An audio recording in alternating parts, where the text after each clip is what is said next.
There will be more money in the budget. The Treasurer has to somehow get those to the people that need it most without causing inflation to go up, because that is, in the government's words, the dragon that will consume everything. Support for Anthony Albanese is deteriorating. A new poll revealing swing voters believe the Prime Minister is weak for failing to resolve the cost of living crisis. Nine's political editor Charles Croucher joins us live from Canberra to discuss this morning. It was a pretty scathing review, Charles, wasn't it? The common consensus in this poll is that the PM appears ineffective. This came from Redbridge. It's a focus group work they've done out of Adelaide and Brisbane for the News Corp papers. And effectively what it is saying is that people aren't feeling the impact of the government. The message isn't getting through, or those plans and those programs aren't impacting everyone's life. And the overall overwhelming factor here is the cost of living. And if the cost of everything is going up, if there's too much month at the end of the money, or if your dollar isn't going as far as the supermarket, then it seems people are blaming the Prime Minister. Now, the Prime Minister and his government have consistently pointed to some of their programs that are in place, things like cheaper childcare, cheaper medicines, some of the programs coming down the pipeline. But there is a risk here that that message isn't getting through. You know, Brandy Carlisle taught us that stories don't mean anything if you've got no one to tell them to.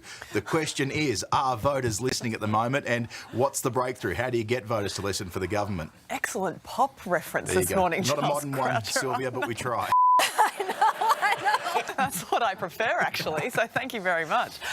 What would change the mindset of Australians, do you think, in terms of his approach to the cost of living situation? Because there are a lot of things beyond his control.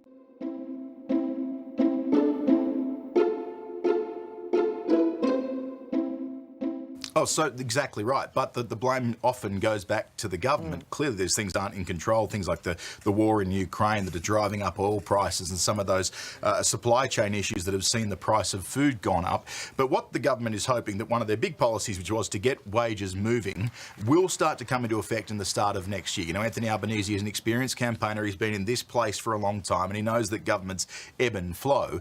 But what should happen at the start of next year, if the Treasury forecasts are right, is that wages growth will actually start to strip and outdo inflation. So effectively, people will be able to buy more with every dollar they have, and they will start to see things get a little bit easier. Now, there's still 18 months to go in the term of this government. The issue, of course, is if interest rates go up again, or if there is another shock, be it through the war in the Middle East, the war in Ukraine, or some other international factor that causes price to go again, then this gets difficult. The ace up the sleeve is the budget. What will Treasurer Jim Chalmers do next May? He's going to have more money than predicted because the unemployment rate is low, which means people are paying tax.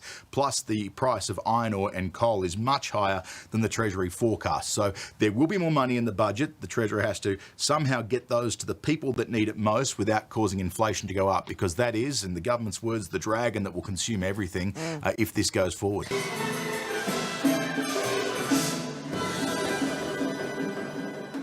Oh, there's no doubt that the release of detainees has caused significant damage to the government as well. The PM's going to try to get this new legislation through Parliament this week before they break for the year. Yeah. How crucial is that to the government's survival?